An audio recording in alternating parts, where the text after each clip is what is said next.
In Lusaka, Sir Geoffrey Colby, the governor of Nyasaland, attended the farewell ceremonial parade of the 1st Nyasaland Battalion, the King's African Rifles, before it left for service in Malaya.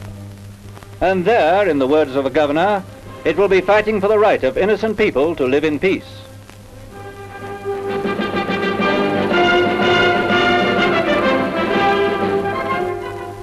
The battalion made its way to Lusaka Station to begin its long journey to Malaya, there to assist other Commonwealth troops to suppress communist bandits. Of their number, 40 Africans saw service in Burma during the last war, and as they left, 200 Europeans and 3,000 Africans were on hand to wish them a safe return.